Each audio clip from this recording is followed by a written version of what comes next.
পড়াশোনা শেষ করে হাজার হাজার বেকার তরুণ তরুণী বসে আছে সার্টিফিকেট নিয়ে।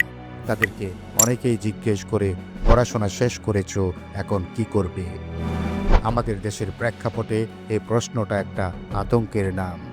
কেউ ছুটছে বিসিএসের পেছনে, কেউ কর্পোরেট অফিসের ভিড়ে হারিয়ে যাচ্ছে, আবার কেউ দিশেহারা হয়ে ঘরে বসে আছে। কিন্তু আপনার জন্য সঠিক পথ কোনটি? আজকের ভিডিওতে আমরা আলোচনা করব আপনার ক্যারিয়ারের গোলক ধাঁধা নিয়ে এবং দেখাবো কিভাবে আপনি নিজের জন্য সঠিক রাস্তাটি খুঁজে নেবেন।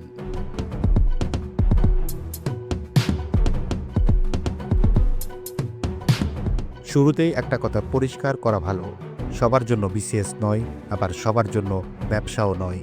নিজেকে প্রশ্ন করুন, আপনি কি রুটিন মাফিক কাজ করতে পছন্দ করেন, নাকি নিজেকে চ্যালেঞ্জ নিতে ভালোবাসেন?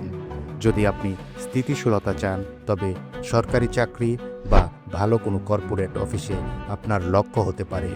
আর যদি আপনার মাথায় সারাক্ষণ নতুন আইডিয়া ঘুরে, তবে আপনার পথ হতে পারে উদ্যোক্তা বা ফ্রিল্যান্সিংয়ের মতো কাজ। এখনকার বাজারে ডিগ্রির চেয়ে স্কিলের দাম বেশি। আপনি যদি মনে করেন সিজিপিএ দিয়ে আপনি জীবন যুদ্ধে জিতে যাবেন, তবে ভুল করছেন। আপনি কি কমিউনিকেশন স্কিলে ভালো? আপনি কি মাইক্রোসফট অফিস বা টেকনিক্যাল কোনো কাজ ভালো জানেন? আপনি কি অন্তত একটি বিদেশি ভাষা ভালো দক্ষতা আছে? যদি না থাকে, তবে আজ থেকেই শুরু করুন। ইউটিউব বা ইন্টারনেটের যুগে এসে আপনি যদি কোনো অজুহাত খোঁজেন, তাহলে কিন্তু আপনি আপনার জীবন বেকার কাটাচ্ছেন। আমাদের সমাজে একটা বড় ভুল ধারণা হলো চাকরি না পাওয়া মানেই ব্যর্থতা। না, স্বনির্ভর হওয়া মানে শুধু বেতনভুক্ত কর্মচারী হওয়া নয়। আজকের দিনে ঘরে বসে রিমোট জব বা নিজে ছোট কোনো কাজ শুরু করা সবচেয়ে বেশি সম্মানজনক। লোক লজ্জার ভাবে আপনার প্যাশনকে মেরে ফেলবেন না। মনে রাখবেন, সাফল্যের কোনো সুনির্দিষ্ট শর্টকাট নেই, তবে একটি ম্যাপ বা গাইডলাইন থাকলে জীবন চলার পথ আরও সহজ হয়। আজকেই একটি কাগজ কলম হাতে নিয়ে বসুন এবং 3টি প্রিয় দক্ষতা এবং ক্যারিয়ারের লক্ষ্যের কথা লিখুন। তারপর কাজ শুরু করুন।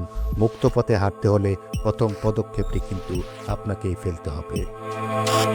আমি কিন্তু আমার লক্ষ্য ঠিক করেছি, এবং আপনিও যদি আপনার লক্ষ্যে পৌঁছাতে চান, তাহলে কোন কাজটি দিয়ে আপনি শুরু করতে চান তা কিন্তু কমেন্ট করে জানাতে পারেন।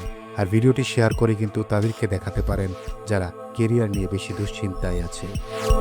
আর মনে রাখবেন, প্রতিনিয়তই কিন্তু শিক্ষা, সংস্কৃতি আর অনুপ্রেরণামূলক ভিডিওগুলো আমাদের এই চ্যানেল থেকেই প্রচার করা হয়। চাইলে কিন্তু চ্যানেলটিকে সাবস্ক্রাইব করে রাখতে পারেন। তো ধন্যবাদ সবাইকে, ভালো থাকবেন, সুস্থ থাকবেন। দেখা হবে নতুন কোনো পর্বে, নতুন কোনো ভিডিওতে।